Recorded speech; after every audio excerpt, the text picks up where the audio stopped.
Here we go. The reality check on WBOK 1230 AM. Whoa, now. What's up, good people? What's going on with you? And how you doing? Everybody doing all right? It is Thursday. Man, do we have a lot to talk about. And maybe even say some stuff that we got to get into. I mean, just get into because I'm like, ain't that interesting? I guess my first conversation is, what in the world is going on in St. Tammany Parish? St. Tammany Parish. Is there something in the water?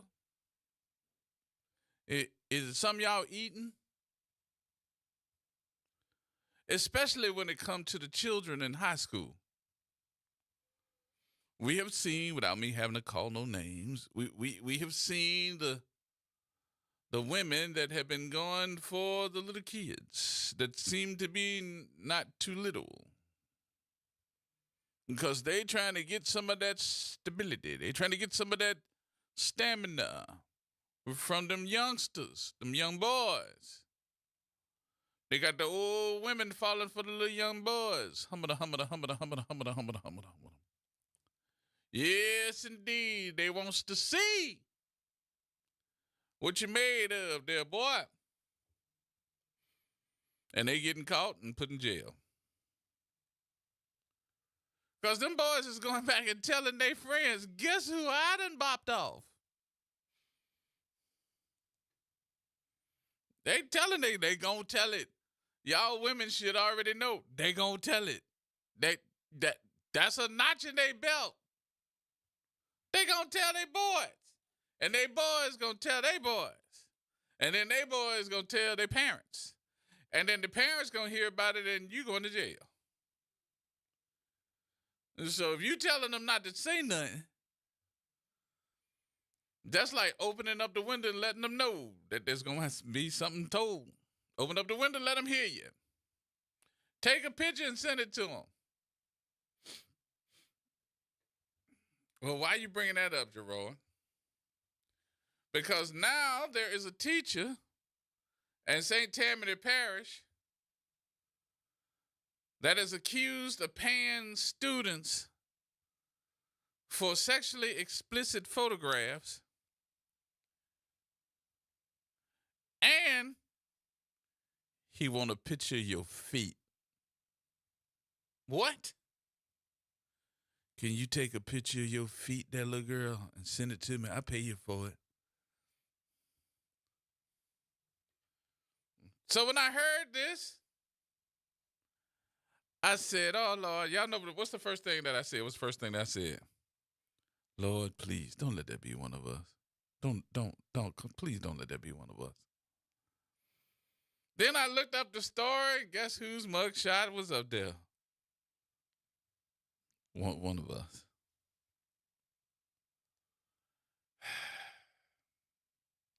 I said, damn, here we go. And then they told me his name was Jarvis. I was like, oh, Lord, yeah, it's one of us. What's his name? Jarvis. Now, I always remember something. Everybody innocent until proven guilty. But come on, Jarvis. You trying to get him to take pictures and send it to you?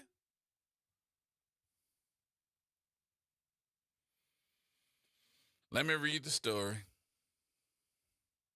Former high school teacher in St. Tammany Parish has been arrested and accused of paying students to send him sexually explicit photographs.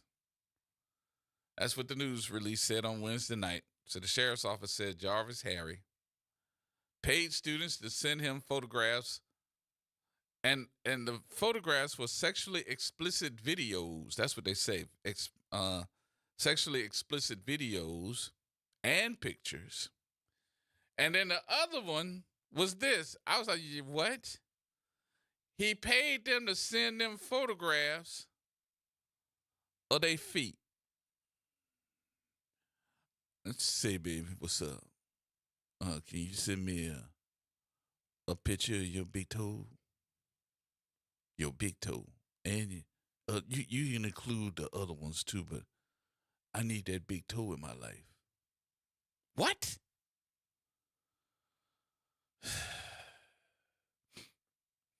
Now, they said the spokesperson for the St. Tammany Parish School District said that he was a speech therapist and had worked at Mandeville High School, but he's no longer with the school system.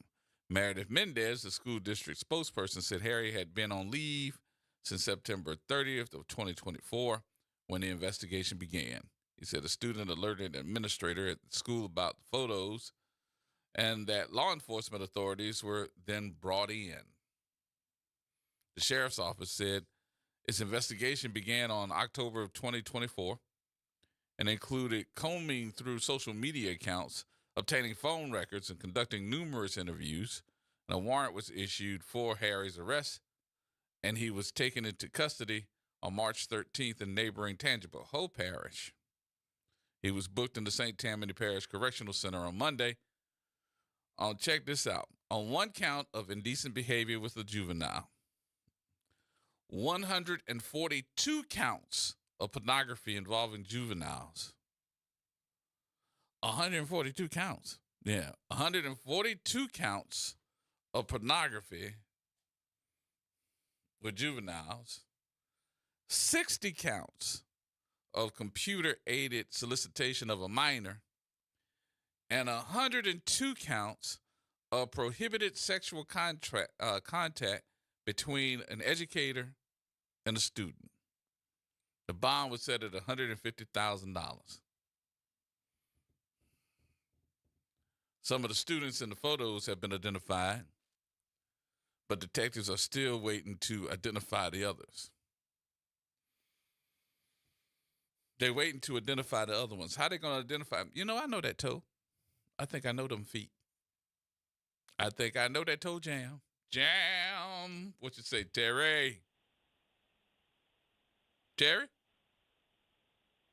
We missed you? Terry, call me back. But that's over 300 counts. 102, 142, 60. I'm just thinking to myself. And you look like me? Bruh, man. You in St. Tammany Parish? It ain't funny. It really ain't funny.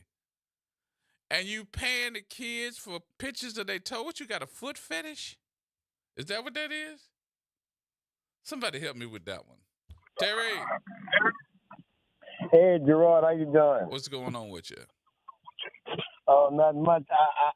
I'm not trying to change the subject, Gerard, but I didn't call for that. I mean, I understand, but I'm not familiar with that case you're talking about. Mm-hmm. I was calling about the interview on the other station with Troy Hendry. I just listened to that.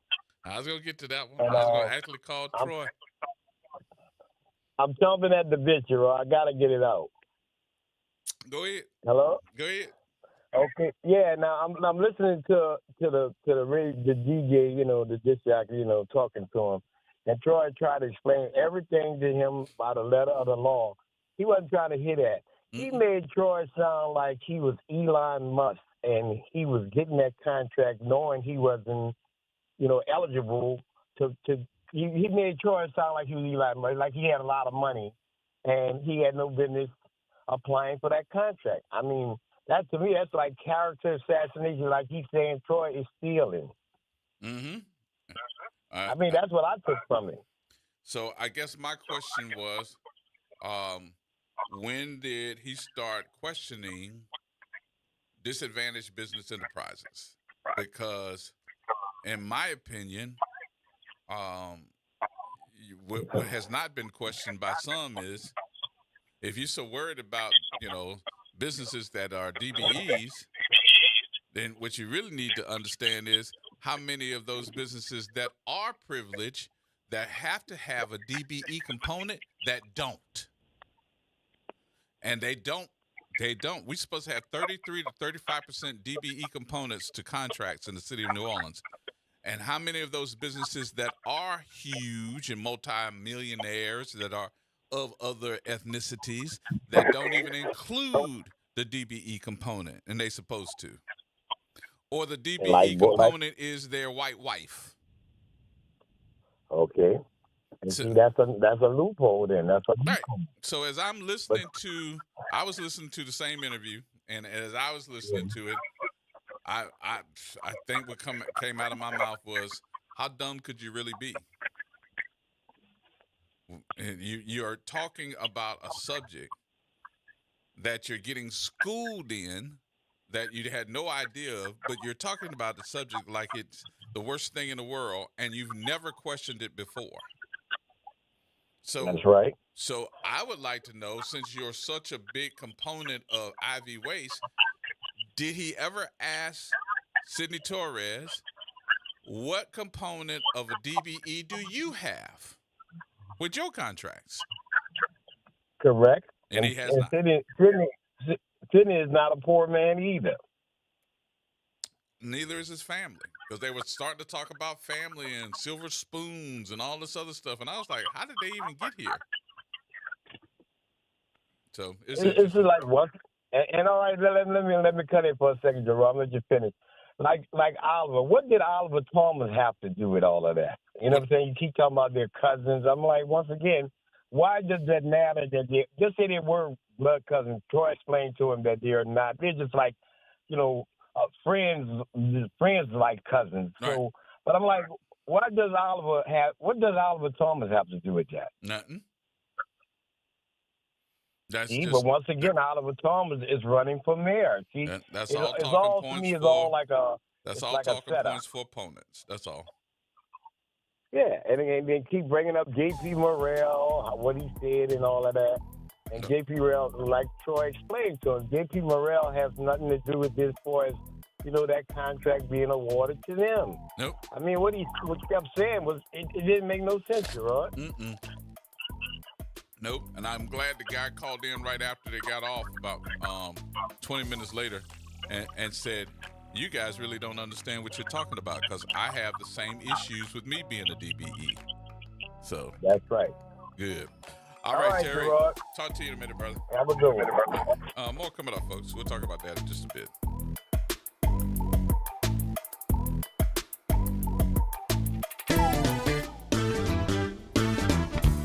I'm Leo Jackson, host of Sunday Gospel here every Sunday morning, 5 a.m. to 7 p.m. and 12 o'clock till 2 p.m. You don't want to miss this move of God. It happens only on WBOK. You listen to all day long.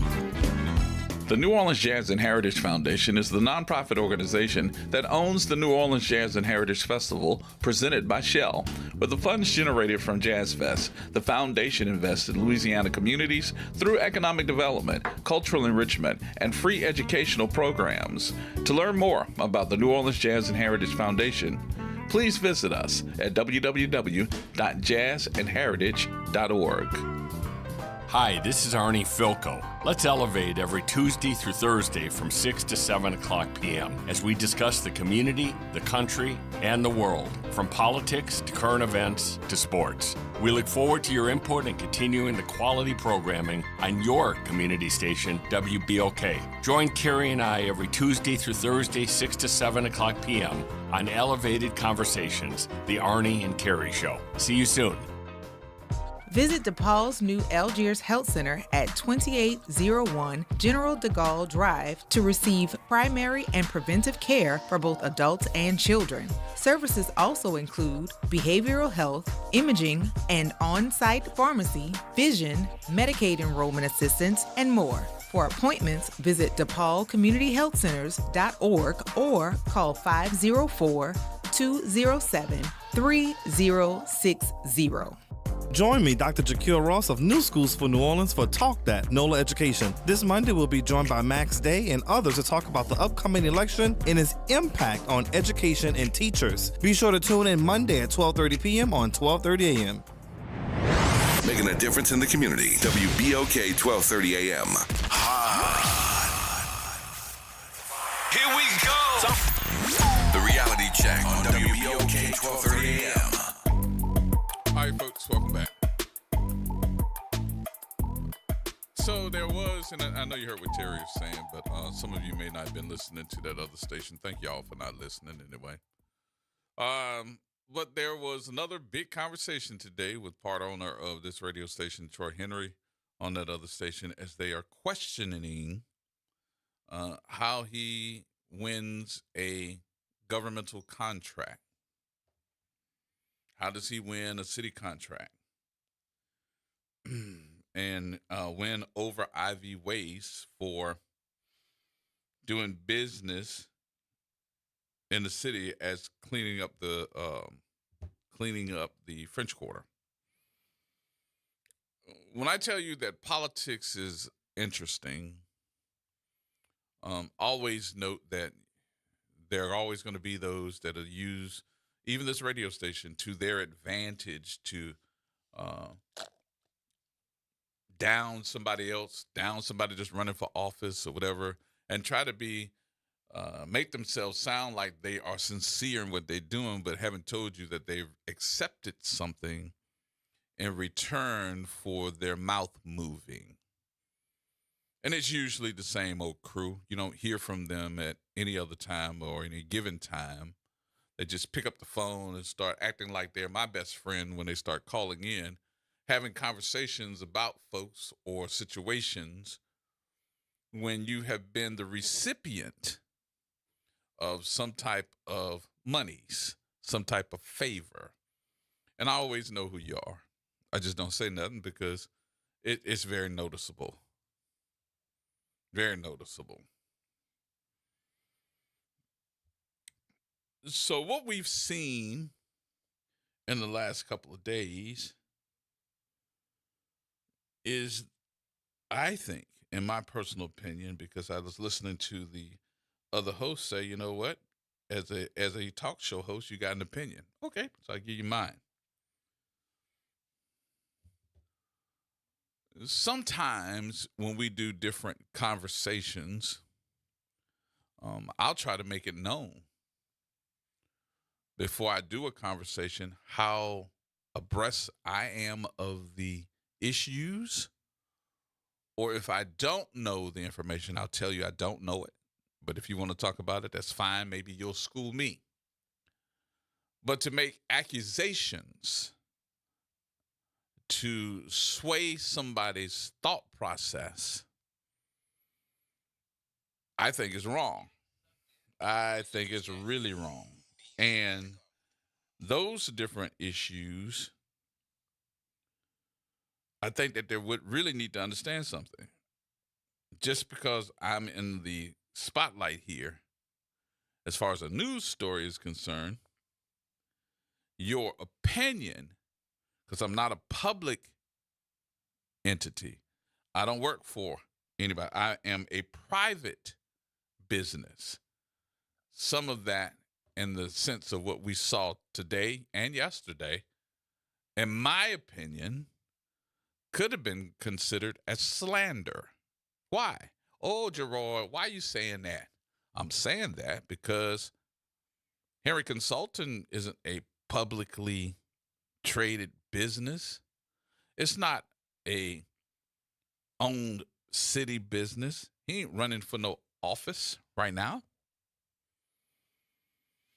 So you're slandering this man and slandering this man's business, and maybe not even giving him the opportunity to say what he needed to say. He made himself available. You're going to say all these different things on the air about him and about his business, and then you disrespected the process by saying that you believe that he shouldn't even be a part of the DBE business. Well, why not? Let me see. To qualify for the SLDBE program, ownership, firm must have at least 51% owner and socially and economically disadvantaged persons. Business size, the firm, including its affiliates, must be a small business as defined by the SBA. It must not have annual gross receipts of $23.98 million in the previous 3 fiscal years. Independence, the business must be tied to another firm in such a way to compromise its independence and control. Controlled. A disadvantaged owner seeking certification must possess the power to direct or cause the direction of the management and policies of the firm. The owner must also have an overall understanding of the managerial and technical competence and experience directly related to the type of business in which the firm is engaged. Plus, you got a policy memorandum status. It's called number 46R. Plus, if you don't know what you're talking about, it would seem to me that you would pick up or go on the internet while you're having the conversation with the owner to find out what the qualifications are. That's what I did. Even got the internet site where you can learn how to apply. But what was concerning to me in that whole issue, Terry, wasn't the fact that it was a DBE. Yesterday you were a DEI. Today you a DBE. Tomorrow you're going to be an ABCDEFG. It seems to me that every day you're making something else up. What you losing in the game? Nothing. Well, I don't think that he should take advantage of the bit. It's the law. So you don't think he should apply by the law? It's the law. And then you come right back and say, well, I don't think he did anything wrong. Well, which one is going to be? You either, pee or get up off the pot. That's really ignorant sounding to me. And I know they don't like me calling them ignorant because of who I am compared to who they are. Maybe I just know a little bit more of what DBE is. It's a disadvantaged business enterprise. Disadvantaged business enterprise was put together for a reason. And a lot of us that are minorities understand that we don't get included when it comes down to making money. We don't get included when it comes down to participating. We don't get included whenever there is something, you get your boys instead of getting the ones that are qualified to do it. We don't get included. If you don't believe us, just go back and look at the number of millionaires that were created during Katrina and see how many of them look like me and you. Ain't that many compared to? And you can't tell me they don't have the capacity to do it. And then you change the laws, the criminality laws of, I think they were criminal, of how and who could compete if you didn't have a certain amount of insurance, which somebody that is disadvantaged can't afford. So how do I block you out? I just change the way you do business. So DBE is also a protector of those that do want to do the business, can do the business, qualified to do the business, and yes, are eligible. And y'all don't like that. Hey, Miss Ty. Hey, how you doing, G? Good. How you doing? Sure. That was a very, very interesting interview. I give kudos to Troy Henry because he hung in there longer than I would have. Because when Scoot started going to the points of, telling him that he was bullying him and where, I'm listening to the whole thing. No, what it was is you didn't like him fact checking you. Right. It was like he was saying things that was untrue. And then when Troy Henry came back on him, I don't appreciate you bullying me and I'm not going to let it happen. What are you talking about? Right. Because I don't understand under what guise do you feel like it's okay for you to just spew misinformation to this man about his business. And just like Troy Henry told him, he was like, it doesn't matter who your sources are. I know who was in the room. Right. So it's like he felt so uncomfortable because Troy wasn't allowing him to kind of twist it and turn it the way he wanted it to fit.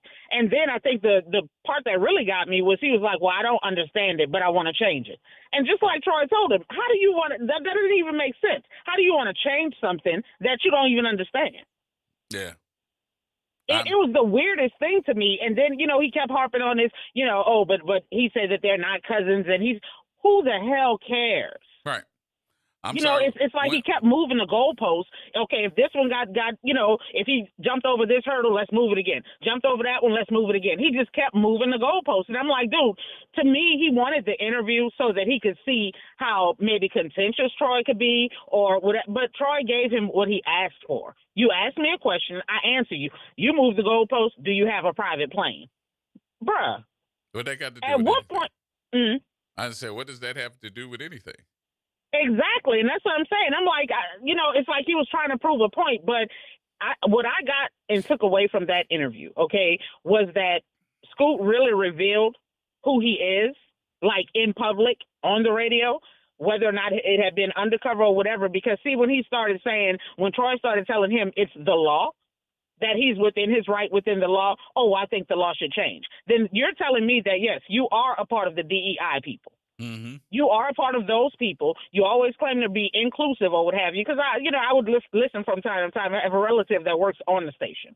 You know what I'm saying? But it's like the mom. I was like, oh, so here we go. You pulled the cover all the way back. Now I got you. I see who you are. I know who you are. And now hopefully anybody with ears and common sense, they see who you are as well. Yeah, it was interesting to me because I had gotten to the point where I was like, man, please hang the phone up. Me too. That's why I say kudos to him because he lasted longer than I ever would have. I was just like, hang the phone up. And nope, he kept going. But it's always a question to me when it does come to us. And I think Troy said that yesterday. Why is it a question when it comes down to African-American businesses? You always have a question. You always make a statement. He's like, that's a lie. That's a lie.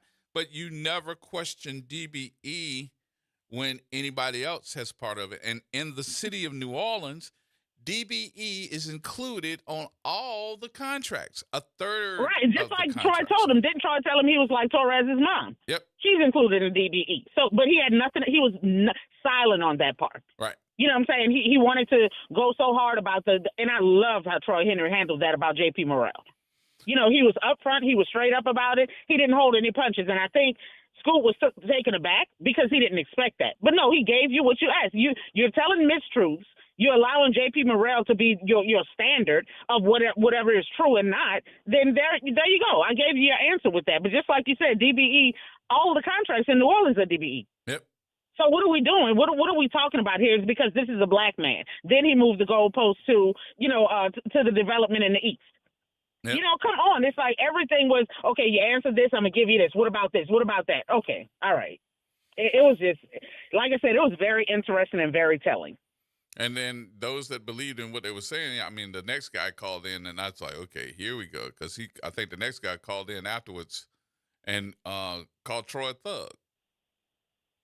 See, I missed that. I must have went in the store because, I must have went in the store, so I missed that part. But wow. I was saying to myself, oh, here they are. Here they come. Here they come. Yeah, they come out. Those cockroaches come out those holes. But one guy called in and said, I'm a contractor. I know what this man is talking about. And he is telling the truth.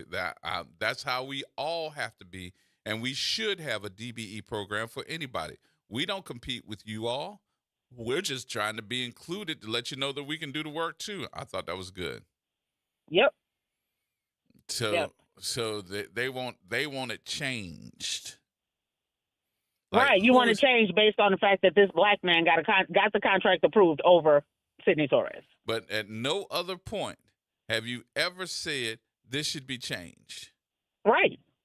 That's why I say it's very telling. This interview, this whole debacle, since Nungesser called in and did all of that he did, all of this here is extremely telling. We already know who the other guy is, who's on before Scoop. We know who he is. Yeah. You know what I'm saying? We understand that. That's already been rectified. That's already been understood. But as far as the rest of it, like trickling down, y'all gave us what we kind of, what we already knew. You just put it out on Front Street. Yeah.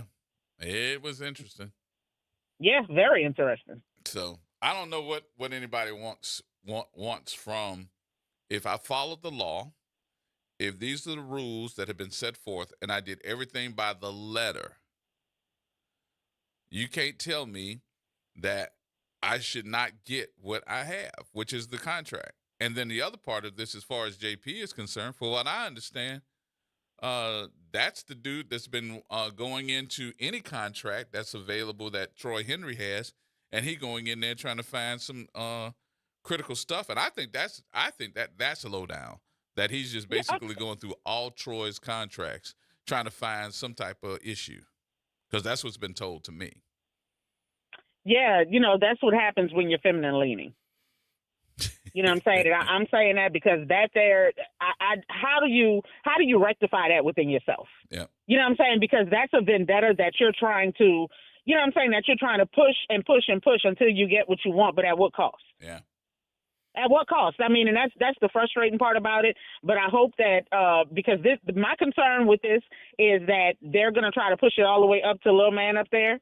You know what I'm saying? To where he say, oh, this is a DEI issue, because like I said before, as goes Trump, so goes Louisiana. Yep. You know what I'm saying? So that's my curiosity with that, if they're going to try to push it up so far to make it a DEI issue. And I don't know how that would go. I don't know how they would even look at that and say that this is a DEI issue when he's done business with the city prior to. And, right. I mean, even ran for mayor. So and see, that's what I'm saying. I agree. I don't think that there's any precedence for it. But look, the times that we're living in now, there's not a precedence for a lot of things that's going on. Right. So that's why I said being as though their egos are bruised right now, because that's what's going on. He's upset. He's angry. He kept saying you went to my owner and this, that, and the other. So I think that it's going to be a retaliatory thing at this point. So I wouldn't be surprised because of the clown that we have up there. So, it's just going to be interesting. Mm. So but he's Troy Henry, I hope you know we got your back. Going to the owner. What do you know that I don't know? No, when he said that Troy went to the owner and told the owner that he was lying on him, that Scoop was lying on Troy, and he just kept saying that. Now, I didn't hear that part in the interview that he brought it up, but I know every time after he's not on the call with anybody, he brings it up again. So he's brought it up several times, but I didn't hear him bring it up when Troy was on the phone. Oh, he went to the owner of the radio station. No, he's saying that Troy called the owner of their radio station. Yeah, good. Right, and complained on him for lying on him. Good. Then he probably got some type of reprimand. Right, which makes it even worse, and that explains to me the attitude that he's been having, because he didn't say it yesterday, but he said it today. He was like, and she has my back. She has my back. But, I mean, how hard you're going in the paint with this, with a situation that you know nothing about, I find that quite interesting. Yeah, interesting. Interesting. Yep. Boy, oh, boy. The saga continues. I just didn't understand why we were in what's this, part 2 or part 3? Part 3. This is part 3? Yeah, I think this was part 3. Interesting. Yep. So here we go. Part 4 tomorrow. I'm gonna call Troy, see can we get part 4 tomorrow. I don't know. This seems like it's going to be ongoing because I was expecting Troy to tell me, say on the air, and I don't know if I just missed it or I didn't hear it. But I was expecting him to tell him, hey, look, we have an issue because you're talking about DBEs and you don't think it's a part of it, but at least 33 to 35% of all contracts let by the city of New Orleans have a DBE component. Right. But I didn't hear that part, so that's why I was like, I didn't hear that either. I didn't hear that either. I got to call but him. Just the fact that he told him, what he told him as far as, I'm saying that it's illegal and it's by the law, and then when he switched to what the law should change. I don't understand it, but it should change. What? But have you picked up the phone and told them that in Jefferson Parish? Exactly. Have you told them that in any other parish? Have you told the federal government? Because I'm looking at the U.S. Department of Transportation, Disadvantaged Business Enterprise. They have it too. DOTD funds, Investment and Jobs Act, publication L117-58, publication 429-23 USC 101 code. The codified in 49 USC 47113 for aviation fund projects. You want to know if I got a plane? Yeah, I got a plane because I need to get around. What's wrong with it? Right. Yeah, because you're not going to ask Sidney Torres that. You're not going to ask anybody that don't look like us. You're not going to ask them that. But he wants to take him to task on his assets. Why? Because he's not supposed to have it. Right. Because he's not entitled. I mean, he shouldn't have it, and he's not a good businessman, or you're not a good enough businessman to have the things that you have. Man, it's interesting. It's interesting. Come on. So Yeah, that's why I said the curtain has been pulled back. So it is what it is, but that's all. Yep. I'm going to see if I can get him on the phone. Okay. All right, my dear. Appreciate you much. All right, G. All right. Bye-bye. More coming up, y'all. Everybody hold tight.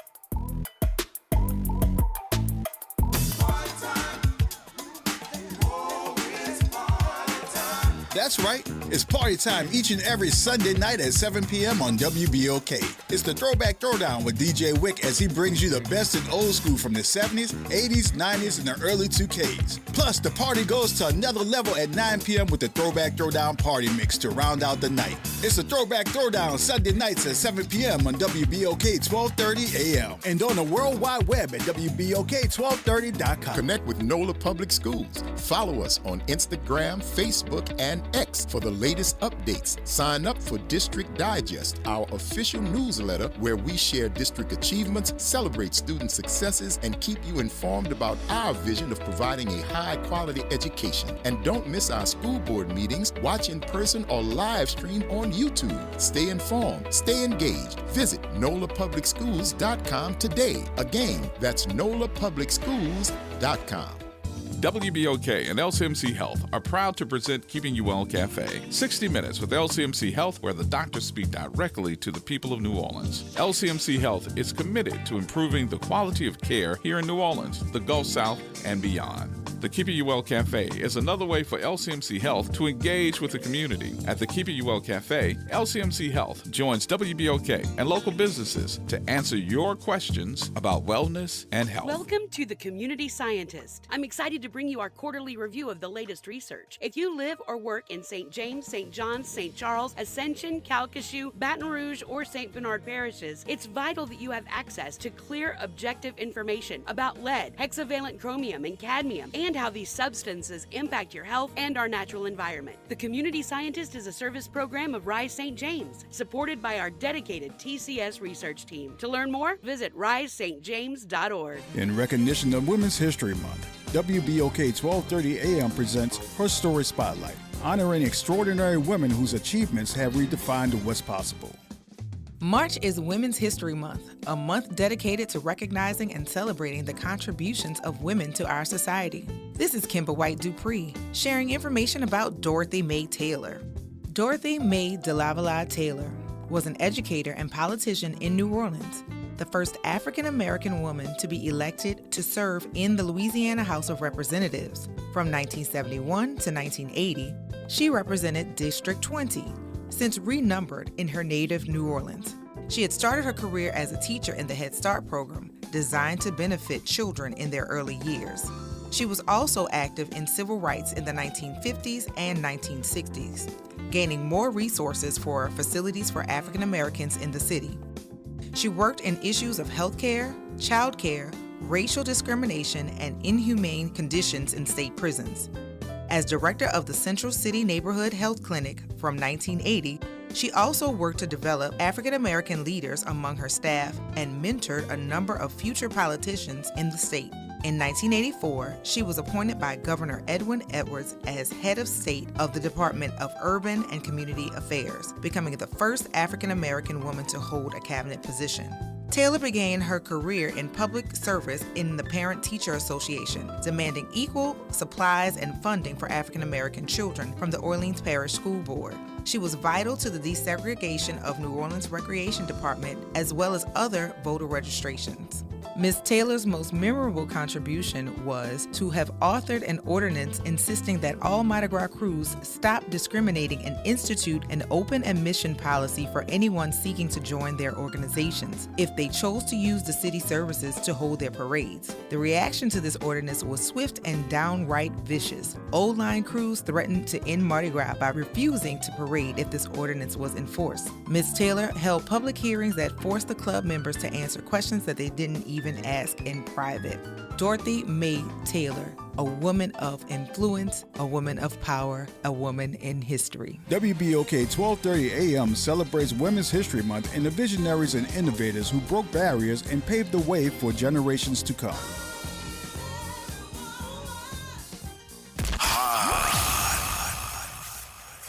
Here we go. The reality check on WBOK 1230 AM. folks. Welcome back. Welcome back. Mr. Elmo. Hey. What's going on? Oh, man, look, the whole thing is, I mean, to be very honest with you is, Troy Carter is a very educated young fellow. You mean Troy I Henry? mean, come on, man. Troy Henry. Very, very sharp guy, you know.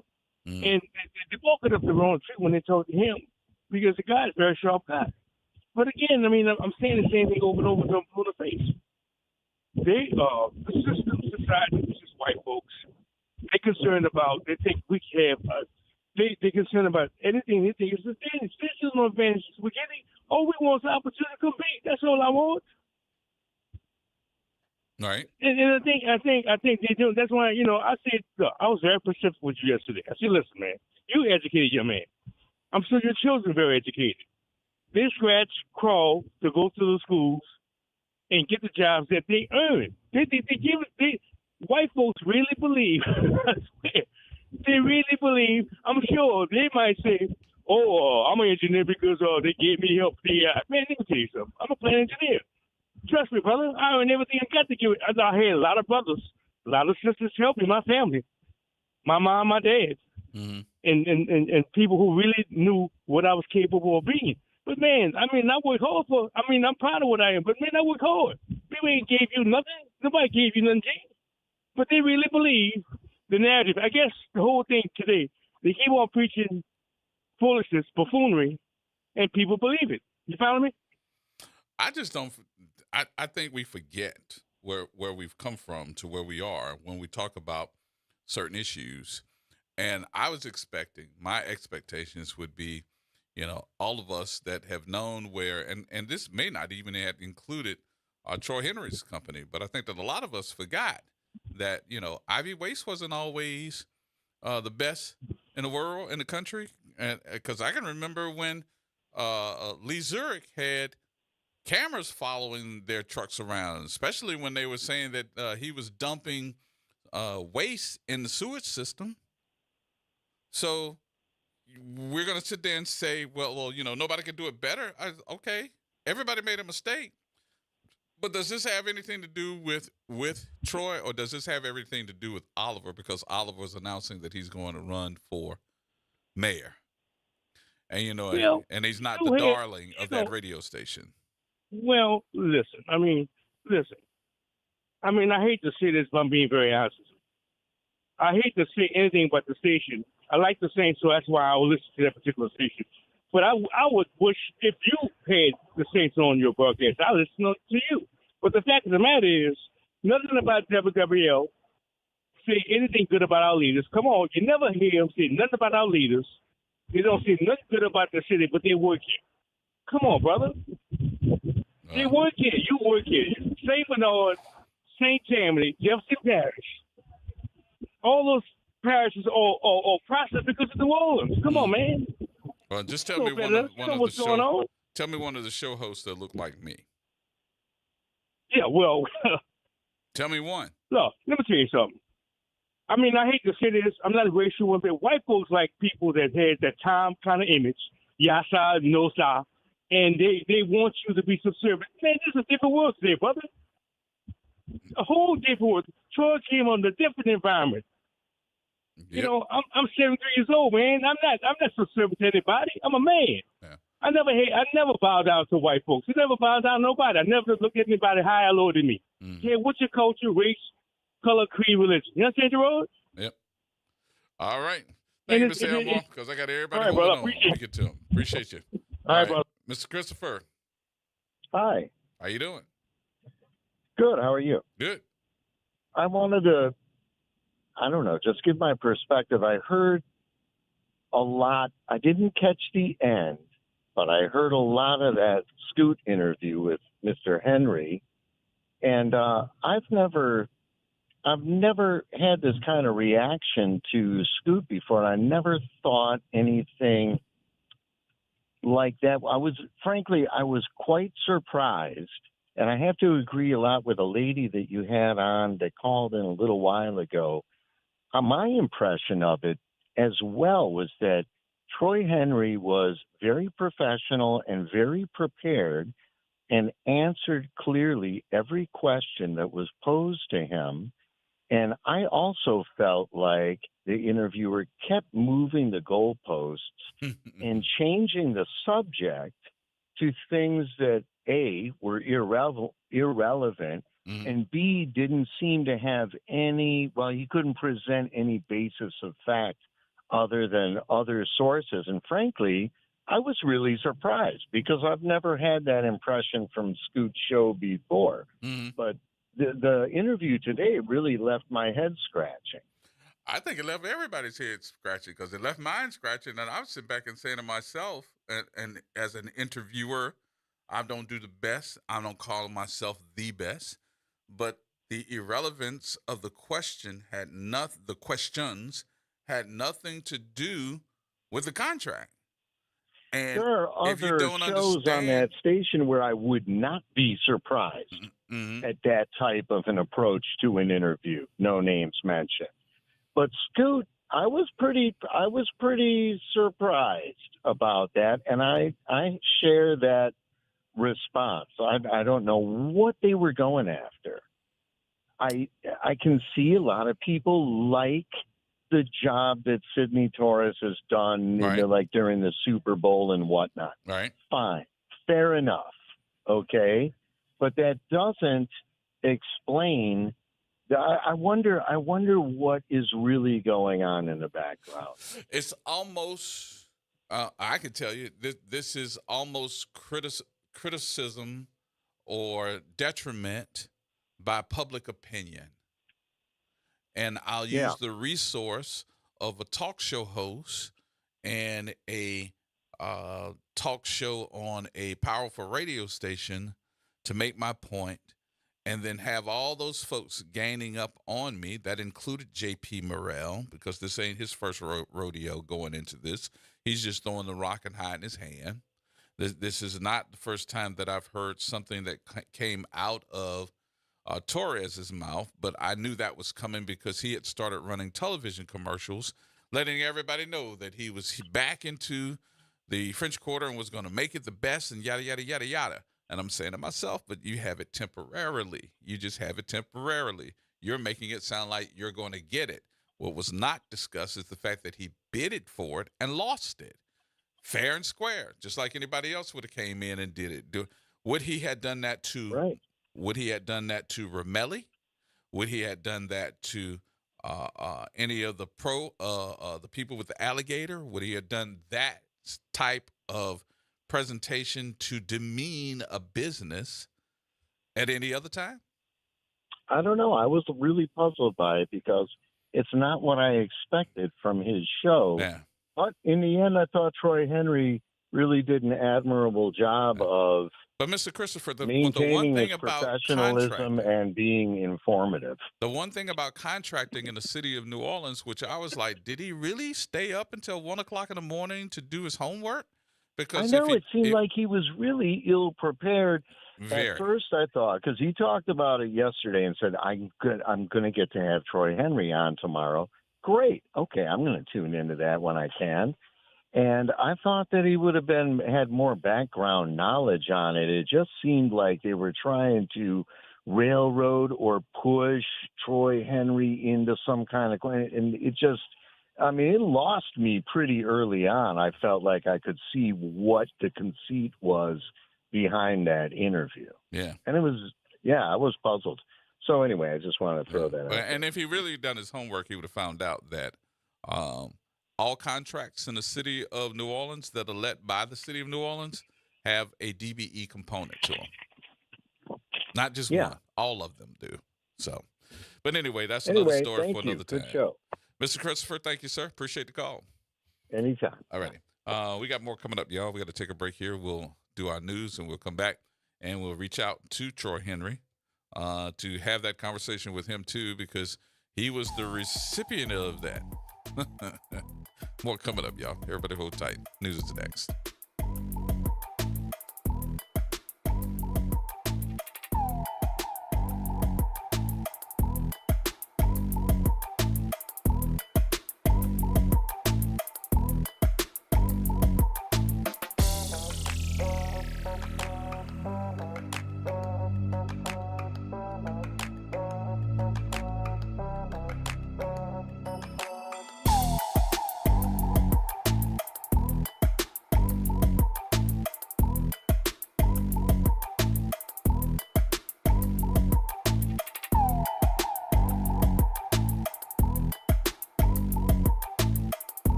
campus of Xavier University. Look.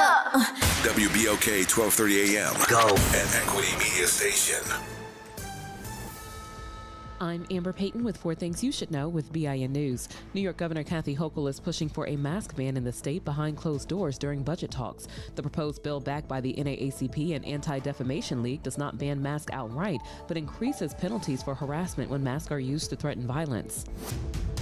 Wall Street is closing with stocks lower today. At the closing bell, the Dow Jones Industrial Average lost 11 points to 41,953. Southern California Edison new power lines over Altadena, a historically black neighborhood, posed fire risk before the deadly Eaton fire on January 7th.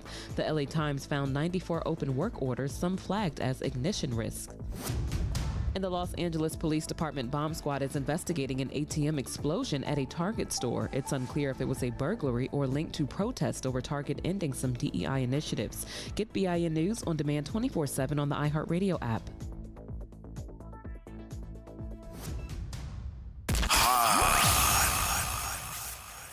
Here we go. The reality check on WBOK 1230 AM. All right, folks, welcome back. Welcome back. This is an interesting conversation for several reasons. Misinformation, not being prepared, and there's also, good Lord, there's also I think more so than anything else, there's just a feeling of what you're not supposed to be. You're not supposed to have this contract. You're not supposed to be able to do this type of work. How dare you put your bid in to do this type of work when we have somebody that's already doing it? So here's a question. Well, you know what? I'm gonna ask the question. I'm gonna ask that question a little later. Let me get down to the I guess the nuts and the bolts of this whole issue again. Man, you're becoming a star real quick, fast, and in a hurry on your own radio station. Ladies and gentlemen, Troy Henry. A star, yeah, right. Okay. So if you want to come and host this show, just tell me you want to come and host the show. I'll be more than happy to take a day or two off so you can come in. No, sir. We need you in the seat you're in, you know? What in the world? First of all, thank you for giving me some of your time again. But what in the world is going on, Troy?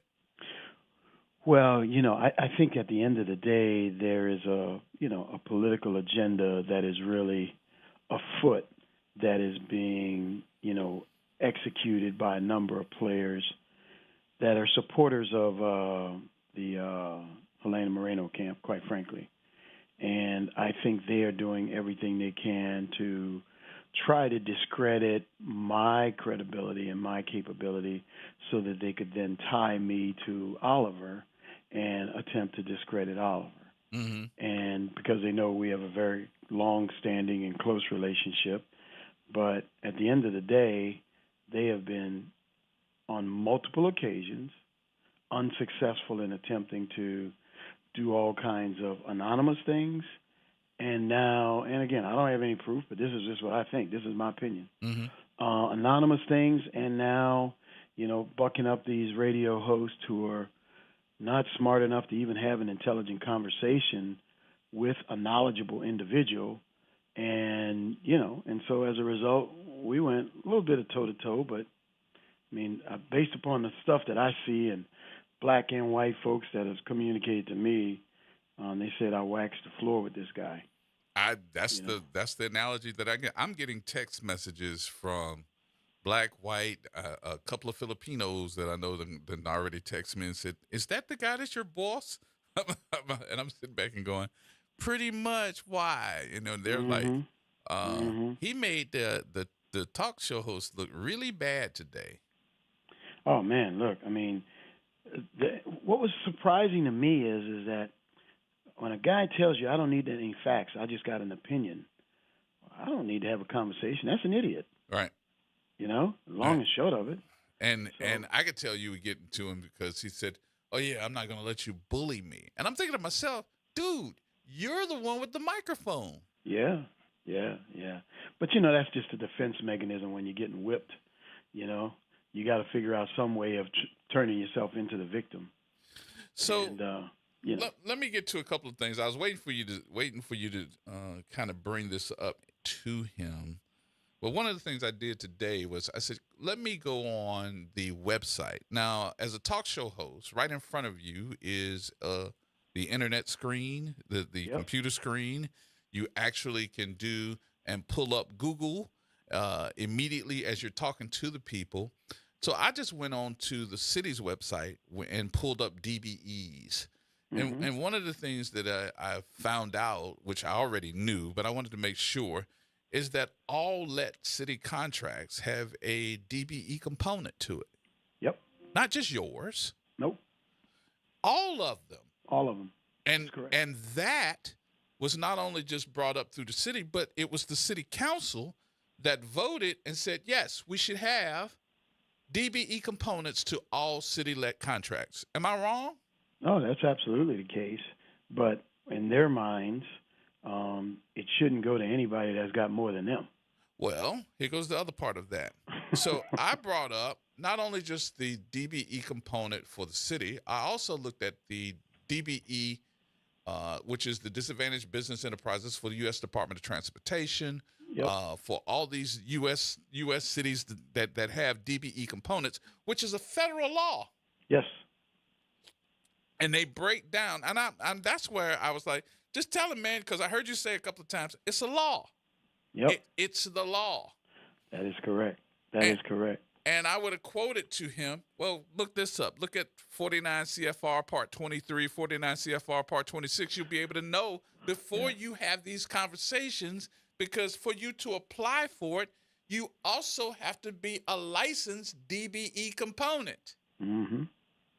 Yeah. So I wasn't going to try and educate him. I wanted to show him how uneducated he was. And so I think he began to realize that himself.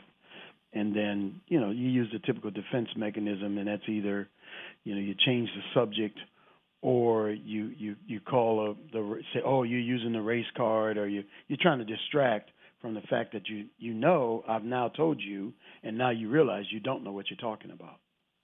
And so, I mean, this guy Scoot, I wasn't familiar with his show. Look, I got my own radio station. I don't listen to other people's stations. But I'd heard that, Uncle Tom J.P. Morrell was out there saying what he normally says, which is a lie. I guess Mark Morial calls him J.P. Pinocchio Morrell. Because they don't get along at all. And they don't get along at all. Yeah, well, J.P. Morrell has a self-image problem with black folks. Okay? Mm-hmm. That's why he doesn't do anything for black folks at all. Mm-hmm. And you can just look at his life. You can ask his family. He does nothing except criticize and try to hurt black folks. Show me some black folks he's helped. Not no charity. Show me some businesses that he has assisted. I know he's tried to shut down multiple businesses, black-owned businesses that have tried to do business with the city. So, look, he's just who he is. Everybody knows he's a clown, right? You go to his office and you see a clown set up there. Yeah. You look at how he dresses and talks, and he's a clown. And he's Steven from Django, right? You remember the show Django and the guy Steven that was played by Samuel L. Jackson? Oh, Lord. That's him. Mm. And so he knows it, and he knows that I know it. And this is not the I just don't, and this is what I heard. Now, I don't know how true this is, Troy, so you may have heard the same, and that is that you seem to be one of his biggest opponents. I don't know why he would consider you an opponent, but I understand, too, that there was a question of him, why is he looking at all of your paperwork, contracts, and not doing that to anybody else? Yeah, that's a fact. He was calling my clients and stuff like that, and look. That is a fact? Yeah, it's a fact. It's a fact. My clients told me that that his staff made inquiries for copies of contracts that I have. Here's the problem that they've got is I'm an independent black man. And by the way, I'm not dependent upon city work. Mm-hmm. Okay, I have city work, but my business will flourish just as well without it. Okay? So I don't have to kowtow to Uncle Tom's like him. I don't. And so what I do is I'm going to tell the truth, and I'm going to stand on the truth.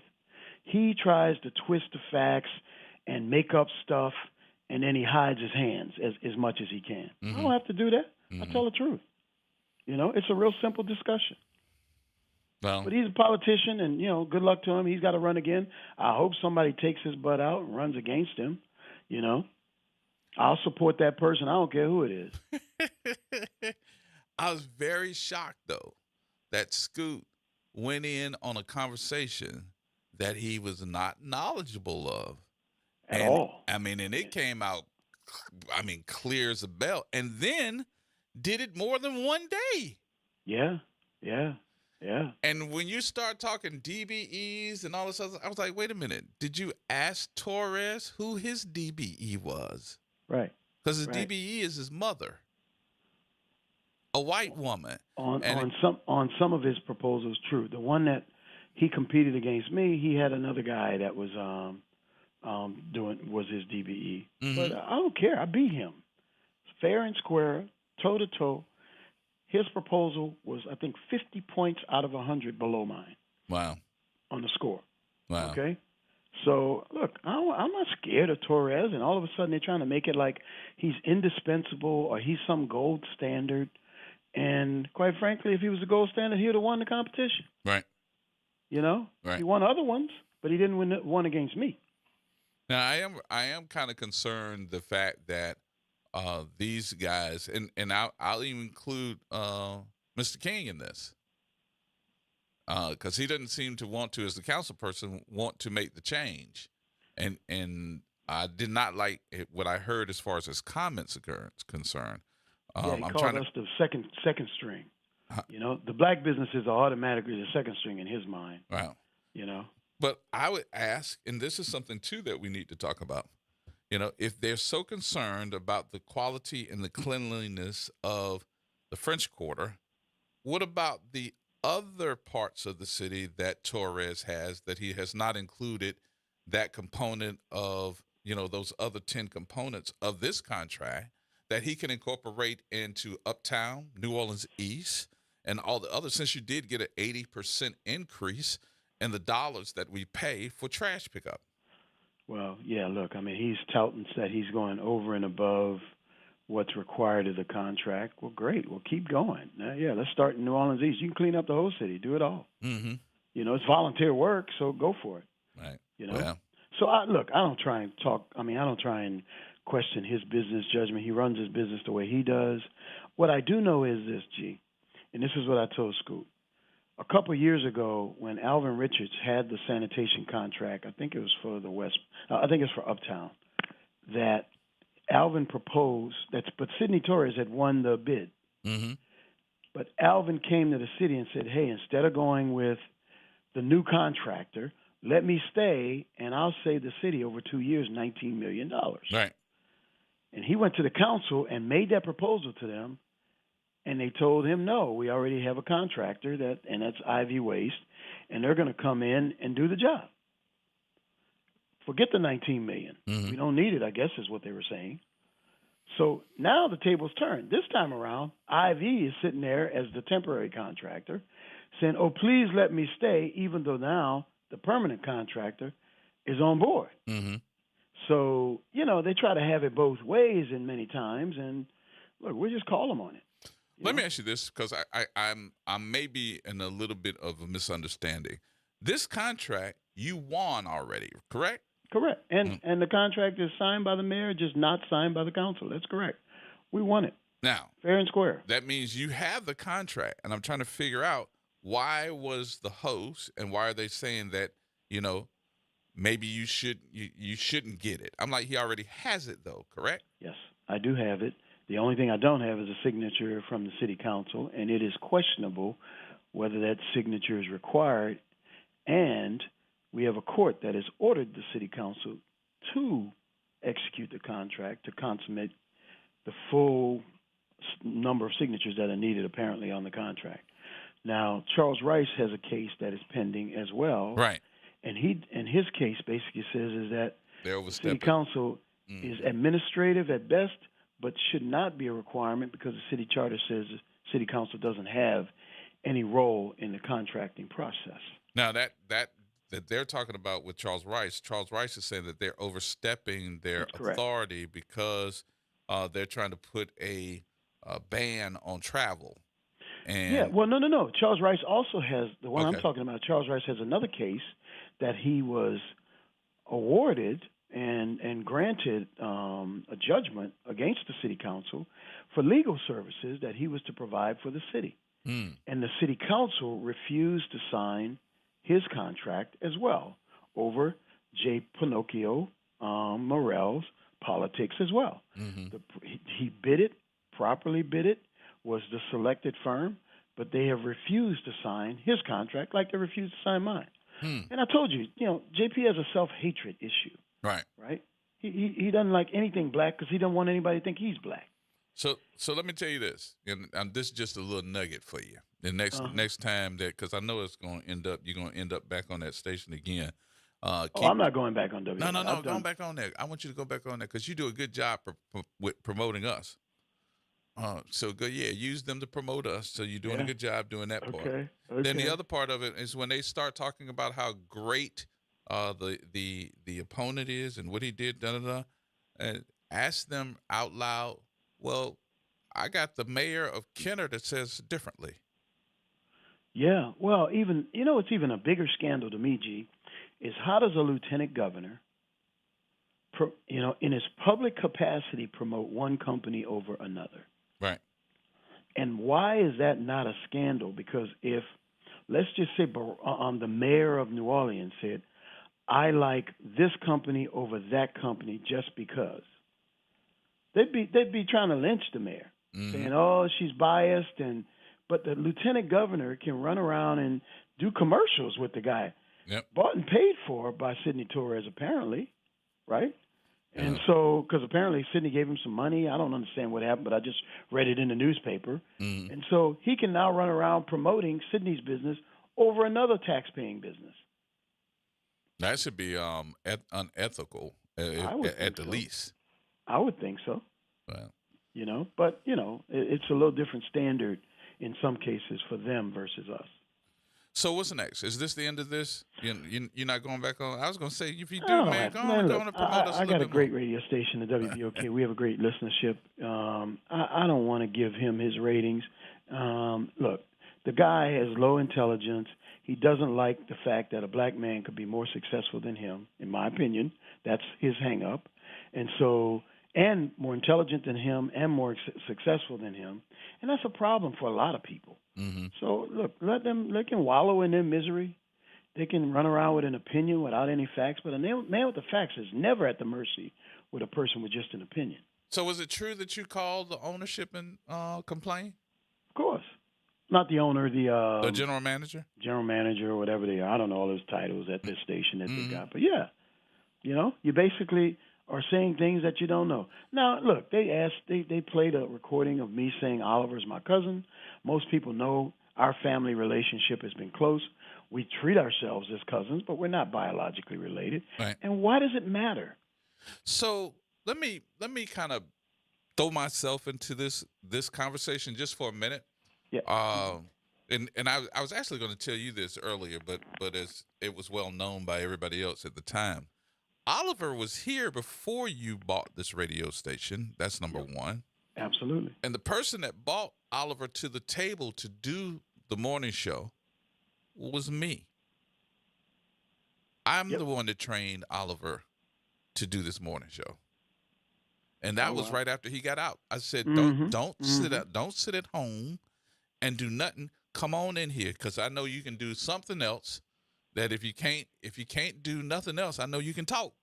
That's right. So Oliver was here before any of this was coming out. I don't know where they're getting all of this. I think everybody has amnesia when it comes down to his association with this radio station.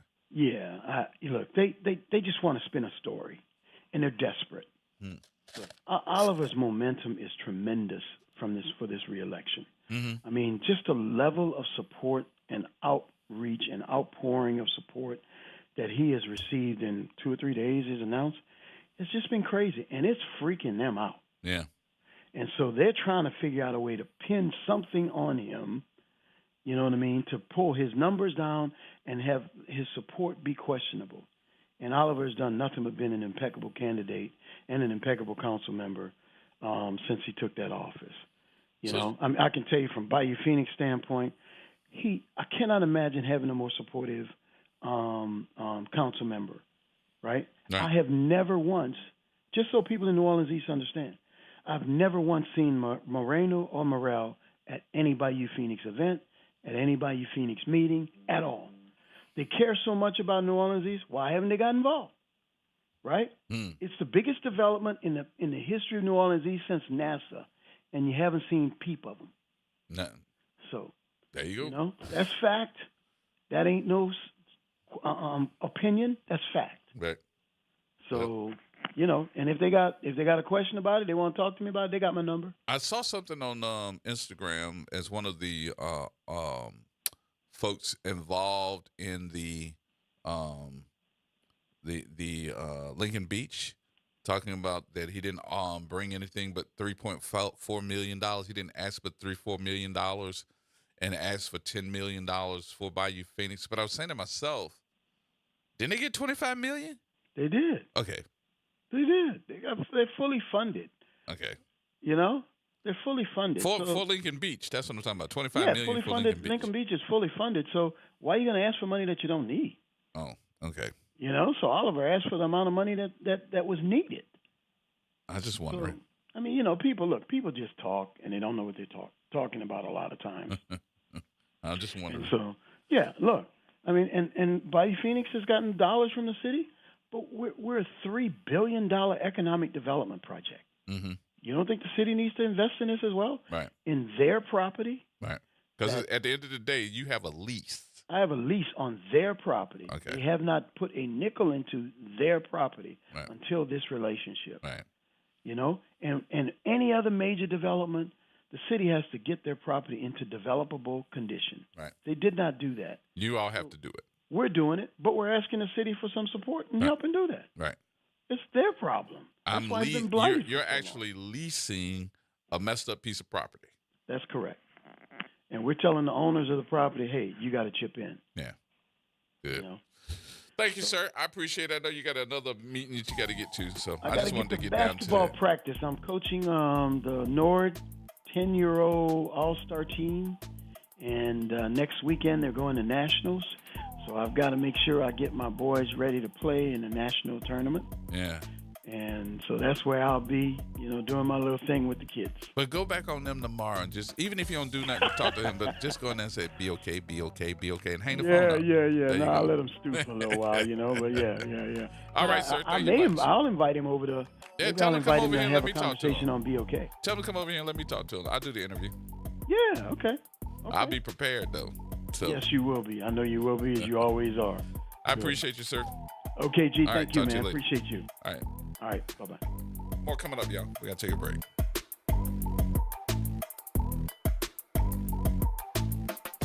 Attention, WBOK listeners. Are you a fan of the station and want to show your support in style? Well, we've got some exciting news for you.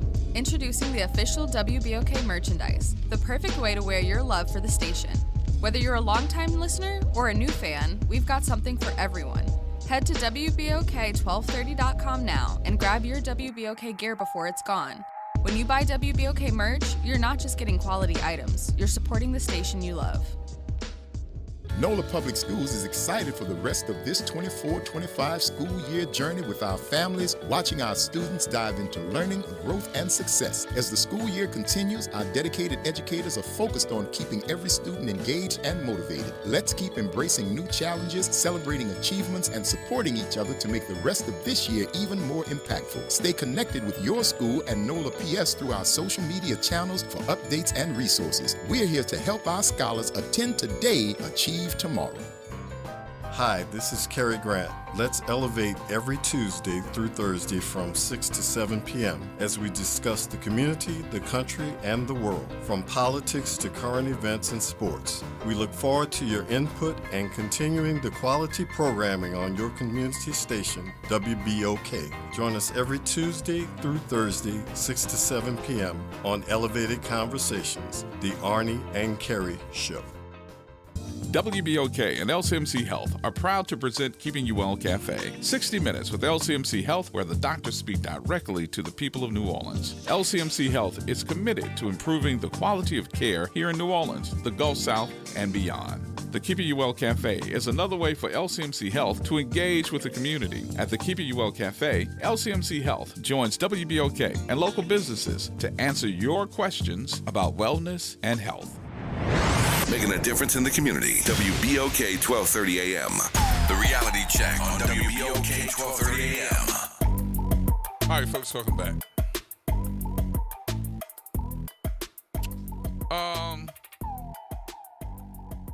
I got to put another spin on a conversation piece that seems to be making the news. The Louisiana Department of Children and Family Services are changing the way a lot of stuff that you usually do. They're changing the way that you can apply for SNAP benefits, your SNAP application assistance for people in New Orleans. The department is partnering with Ochsner Health, Goodwill, and New Orleans Public Library to provide in-person support for completing SNAP applications. Ochsner sites, they're doing it at Ochsner West Bank at 4225 LaPalco Boulevard, Mondays and Tuesdays from 9 a.m. until 2:30. Okay, let me give it to you again. That's Ochsner West Bank. That's 4225 LaPalco Boulevard, Mondays and Tuesdays from 9 a.m. until 2:30. Ochsner Baptist at 2700 Napoleon Avenue on Wednesdays. That's from 9 a.m. until 2:30 p.m. Ochsner Jefferson at 1514 Jefferson Highway, Tuesdays from 9 a.m. until 2:30. And Ochsner Gretna, which is 91 West Bank Expressway, Suite 440, Thursdays from 10 a.m. until 2:30 p.m. For the library sites, New Orleans Main Library at 219 Loyola Avenue on Mondays from 10:30 until 2:30 p.m. Norman Meyer and Gentilly Library, that's 3001 Gentilly Boulevard, Wednesdays from 10:30 a.m. until 2:30 p.m. And on New Orleans East Library, 5641 Reed Boulevard, that's Thursdays from 10:30 until 2:30.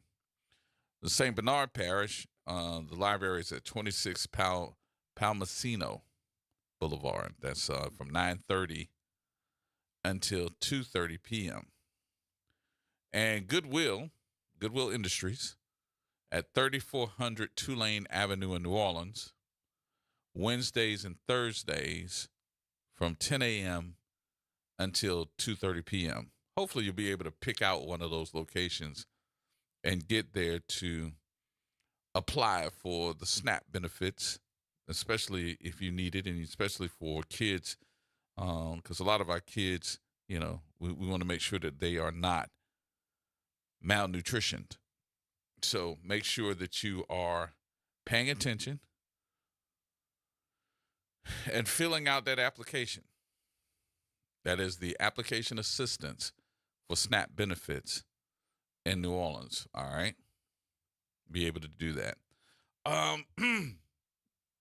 The other thing I got to bring up is the fact that there is going to be next Thursday, we're 7 days away from it, a event on the second floor. Yeah. On the second floor of 2800 Perdido, which is the sheriff's office. not the jail, the administrative building. That is 2800A. The jail is 2800B. And it is a program we're putting together to honor women in leadership. It is next Thursday. And if you want to go, especially all the ladies, I'm talking to mostly the ladies. Go on my Facebook page and direct your name and your information to me so I can send you, because you got to RSVP. Send me your, I appreciate it if you send me your cell phone number. We ain't going to call you and be like all up in your ear. What you doing? How was your day? No, we're going to send you the link where you can register, okay? But you can go on my Facebook page, Gerard G. Man Stevens, and just go to the message part and send me your information so I can send you the link so you can register. I'd like for as many ladies to come because this is going to be an honor for them. They've picked out several different folks who they're going to give, awards to. I think it's up to 10 now. I'm not certain because I felt kind of out of place when you got a whole bunch of ladies that are saying, well, we need to do this and do this and do this, and then men try to take over.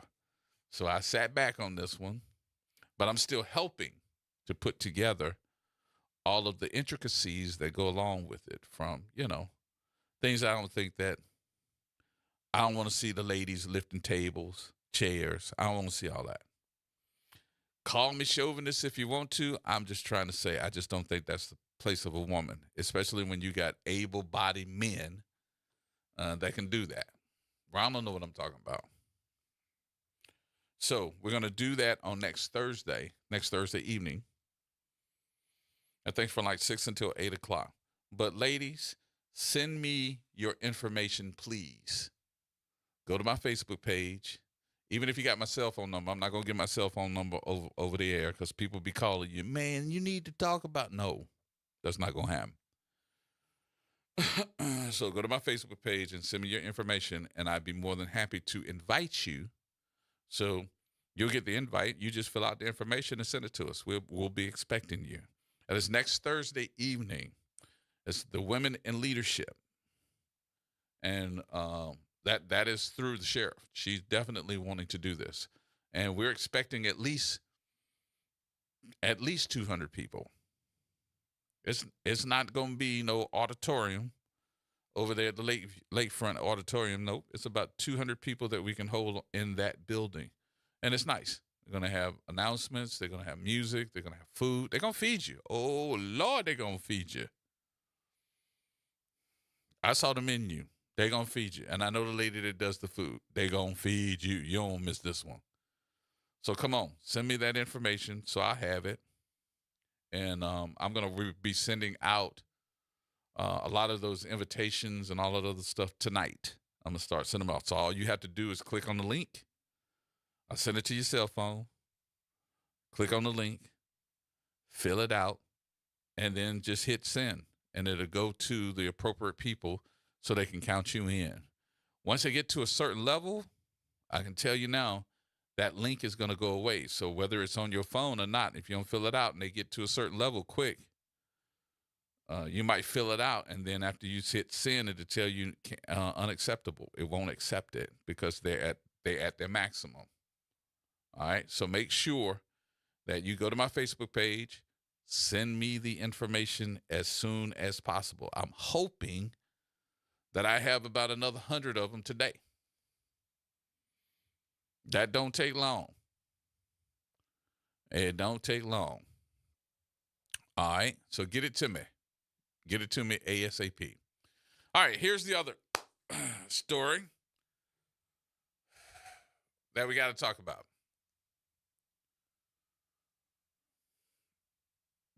Today,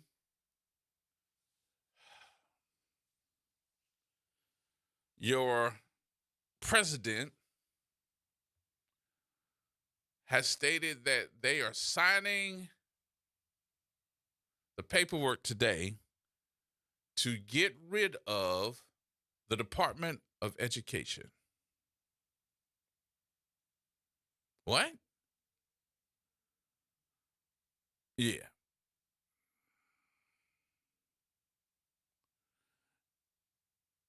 We are getting rid of the Federal Department of Education.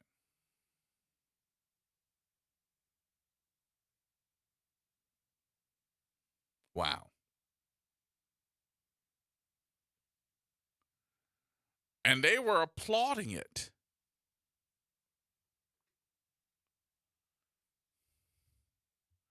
I think that's a little scary.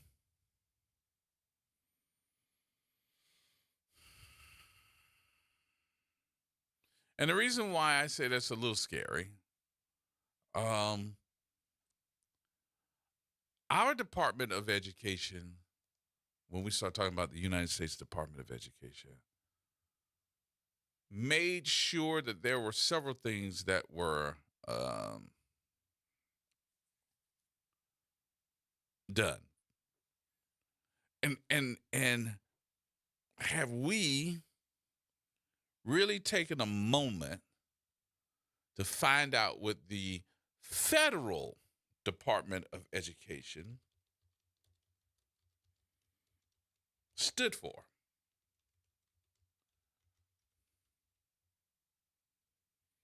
Its role and what it did. Have we been paying attention to what this loss will be? Let me give you some information. So if I sign this long anticipated executive order seeking to eliminate the U.S. Department of Education,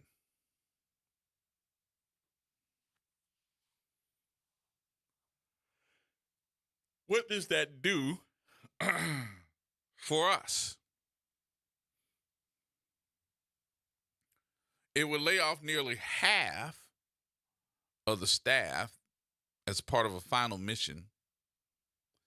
It also supplies a small percentage of funding to public schools and enforces anti-discrimination laws. Hold on. Wait a minute. The United States Department of Education does what?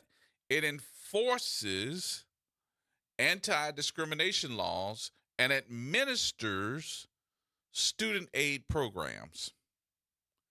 It also oversees federal student loans held by nearly 43 million people, or 1 in 6 American adults. That is according to the Congressional Research Service. Now, borrowers are wondering what this will mean for their loans and repayment plans. If the department does fully shut down, they are not going away. Trump said that they would most likely be overseen by a different federal agency.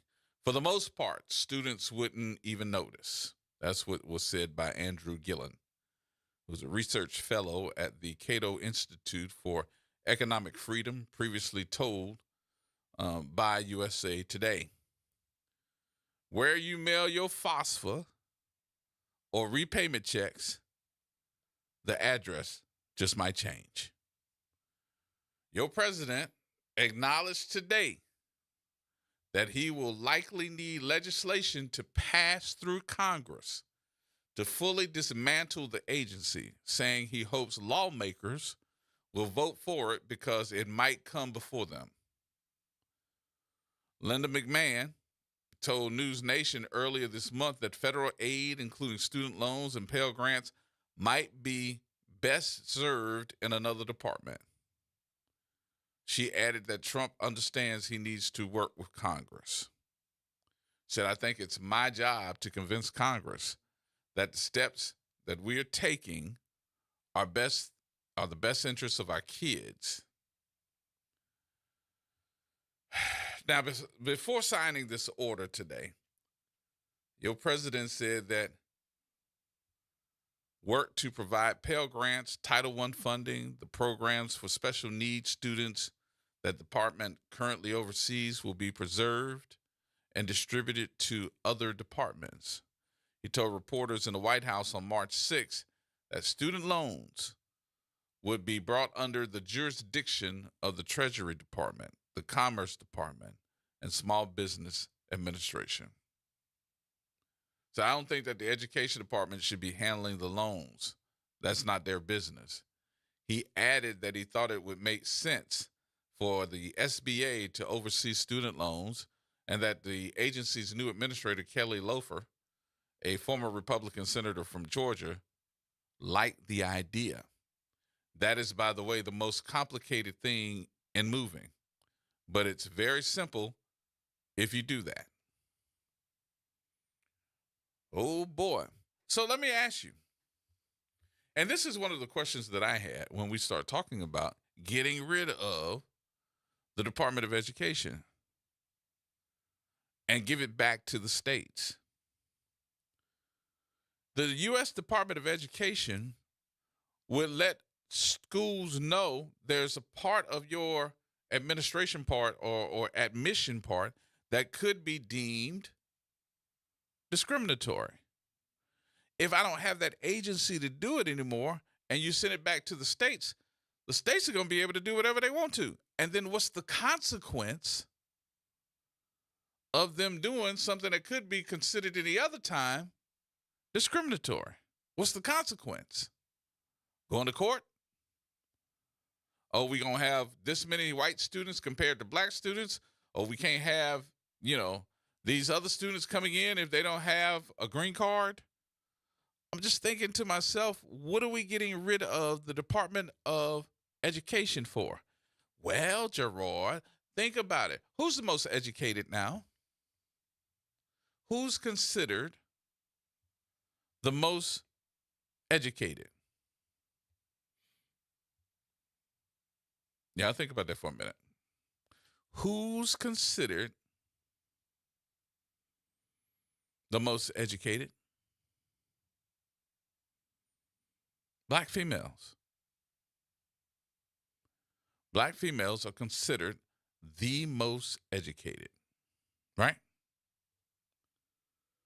All right, let's go to some schools. Let's go to some colleges.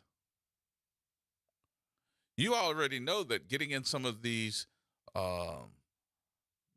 primary schools is already hard enough. Now you've taken away their DEI. You've taken away any type of equality that there is. And now you're telling me that they can, this is important too. Since the CRT, DEI, and a couple other programs have been taken away from a lot of these schools and they're not operating them by, did you know that there was a decrease in the number of minorities that have been able to get into these Ivy League schools now? There is a decrease of 7% of minorities getting into Ivy League schools anymore because they consider it, your DEI. Wow. Ain't that interesting? 7% down. And it's only going to get greater. So I'm hoping that many of our chancellors, professors, all those folks that are tenured over at HBCUs are preparing themselves to put together a curriculum that's going to make these kids say, I'm enrolling with you.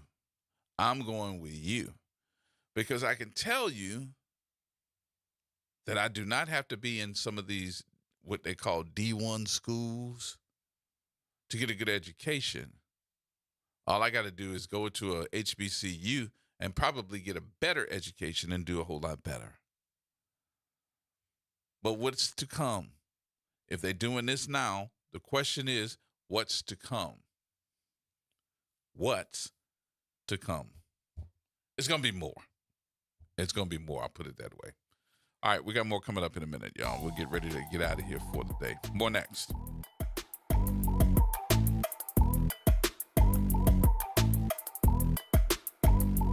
AURN News. I'm Ebony McMorris. President Trump is expected to sign an executive order aimed at closing the Education Department. The plan would shift control of education back to the states and is part of Trump's broader goal to dismantle federal education oversight. While it requires Congress to formally shut down the department, the administration could make it nearly impossible for employees to do their jobs, similar to what has happened with other agencies. Education Secretary Linda McMahon has already cut the department's staff significantly in half, calling it the first step towards closure. The president believes he can gain enough support from Congress to make it happen, but it's unclear if that's true. A group of 21 Democratic attorneys general have even filed a lawsuit arguing Trump's efforts to eliminate the department are illegal since it was created by Congress and funded through federal law. The department is one of the smallest and plays a vital role in providing funds to schools and enforcing civil rights. For AURN News, I'm Ebony McMorris. It's Off the Top with Norman Robinson on WBOK 1230 AM. You know, it's no surprise that Donald Trump would do the unthinkable. He signed a vile, senseless, hateful executive order to remove the ban on segregation facilities in federal contracts. Yeah, you heard me right. He wants to allow segregation. His executive order means that segregated facilities like restrooms, restaurants, and drinking fountains are okay for federal contractors if they should opt to use the policy. This takes me back to the onerous days of Jim Crow, when there were separate facilities for black and white people. I can personally attest to the hate and cruelty of such a policy. When I was a young child, I was beaten for drinking out of a water fountain designated for whites only. The segregation policy okayed by Trump is limited to federal contractors and is in essence only symbolic. Federal and state law still outlaw discrimination in the country. Even so, the Trump administration's removal of the 1965 ban against segregation in federal contractor facilities is a shot across the bow of civil rights. It is an indication of just how far the Republican president will go in his hateful effort to dismantle diversity, equity, and inclusion in the federal government and the private sector. In this particular case, the policy only applies to U.S. government contractors, but telling everyone, especially those spending our tax dollars, that it's okay to segregate is not okay. This is an attack on race, though Trump and his GOP allies vehemently deny that their actions are rooted in racism. To that I say to them, don't piss on my leg and tell me it's raining. And tell Donald Trump he can take that apartheid South African racist Elon Musk back to South Africa. This is Norman Robinson, Off the Top. Trying to grow your business or increase traffic to your location? We can help. WBOK 1230 AM has a number of solutions that will meet your individual needs. Give one of our consultants a call today at 504-582-9420 or email us at info@wbok1230.com. And remember, an investment with WBOK is an investment in our community. Call today. Are you passionate about community safety and police accountability? Tune in to The Monitor's Mic, where we talk about oversight, policing, and you. Hosted by the Office of Independent Police Monitor, we're here to shine a light on policing issues that matter, from real-time policing updates to in-depth interviews. Get the facts and stay informed. We're breaking down complex issues, highlighting community voices, and holding people behind the badge accountable. Join us for an informative hour every Friday at noon on WBOK. Your city, your police, your show. The Monitor's Mic. The New Orleans Jazz and Heritage Foundation is the nonprofit organization that owns the New Orleans Jazz and Heritage Festival presented by Shell. With the funds generated from Jazz Fest, the foundation invests in Louisiana companies through economic development, cultural enrichment, and free educational programs. To learn more about what the New Orleans Jazz and Heritage Foundation does, please visit www.jazzandheritage.org. Visit DePaul's new Algiers Health Center at 2801 General de Gaulle Drive to receive primary and preventive care for both adults adults and children. Services also include behavioral health, imaging, and on-site pharmacy, vision, Medicaid enrollment assistance, and more. For appointments, visit DePaulCommunityHealthCenters.org or call 504-207-3060. Join me, Dr. Jaquil Ross of New Schools for New Orleans for Talk That, NOLA Education. This Monday, we'll be joined by Max Day and others to talk about the upcoming election and its impact on education and teachers. Be sure to tune in Monday at 12:30 p.m. on 12:30 a.m. Hey, Pontchartrain Park. Thanks for listening to WBOK. The Reality Check on WBOK 12:30 a.m. All right, folks, welcome back. Welcome back. Final few minutes before we get ready to get out of here. Coming up at 6 today, we're going to have Carrie and our good friend, former council person, Arnie Felco, who will be here at 6 to have some conversation. We'll make sure you join them. I don't know where we're headed. I saw something today on The View where they were talking to several of the folks. And I saw Sonny on yesterday. I watched The View. So I saw Sonny on yesterday. I think it was yesterday. Questioned Senator Chuck Schumer about his caving to these folks for that budget issue. And Senator Schumer basically came out and said, hey, look, if I didn't sign off and tell everybody to get in, we would shut down. And that would have opened up the door for them to really come back and take more stuff off the table with Doge and Elon Musk. I don't know where we're headed. But we're in what? March? April, May, June. Probably by June, I think that some of us are going to be feeling some pain. Not somebody beating on you and nothing like that. I'm thinking about we'll probably be in high recession. There will probably be these tariffs. If we're going to raise the money for the money that comes in, these tariffs on goods and services, has it really been explained to you or me where that money's going to go? All I can hear is your president continuously saying, we're going to make America rich again. But if we're going to make America rich again, what's it going to go toward? Will it go toward the folks that they keep saying are the one percenters that are going to get more of this money? They're going to raise $2 trillion, and we're going to be sitting back going, what are we paying for? Is the cost of buying a car going to be somewhere between $5,000 to $12,000 more? Hell, new cars today cost just as much as a house does. I want to go get a truck. I want a new truck. I want a brand new truck. I looked at the truck. That's the truck I want. I was like, yes, I want that truck. How much is it? And then the man told me how much it was. I said, open up the back. He said, what? I said, push the button and open up the back door. I need to know. And he pushed the button, and the back of the vehicle opened up. And I put my head in, and I was looking around. He said, it's empty, bro. What you looking for? So I was looking for the toilet. Because I'm going to have to live in this thing. For that amount of money that you want for this vehicle, I'm looking for the toilet. Some of these vehicles have become more than house notes. House note, what? A house note in New Orleans is probably anywhere between, I'm being very conservative, but, somewhere between $12 to $15, maybe $2,000 a month. But I was also looking at this and saying to myself, the cost of a car, a truck, a SUV, you're going to be paying just about that much for a monthly note. And that's not even including insurance and gas and anything else that goes along with it.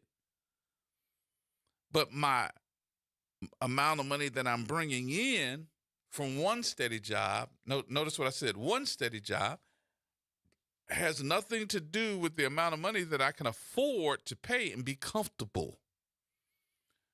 it behooves me, and I'm not talking about anybody in particular,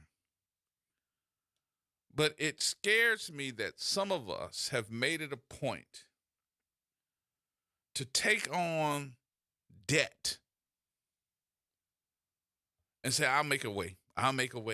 And your interest rates, your car notes, your house notes are high as giraffe ass, and you're trying to make a way, but you want to be comfortable. I understand wanting to be comfortable, but you got to be able to understand, too, what is good and what ain't good. And I hope that a lot of us are starting to at least getting some education toward that. What you say, Pop Jones? Hey, G-Man. What's going on with you? Everything and nothing. Yes, indeed. But, G-Man, you know I'm not the sharpest knife in the drawer. But I don't know that. Even me, I've been trying to figure that out. What's that? All this money, all these cuts are being made. The children, taking food out of the children's mouth, cutting Social Security, cutting all the programs to help the people. Well, who's going to get all this money? I don't know. It's not benefiting the people. I don't know. The ones that's doing that, they're already the richest man in the world. Don't know. What they do? They have a place on another planet? I don't know, Pop. I'm trying to figure that part out too. Oh, I just been listening to this. Everything gonna go up on people, and the people not saying jack baloney. Nope. You know, they just letting them do. Whatever. Take more money. Give them more money. Yep. Well, I don't know. I think that'd be a good question to start asking.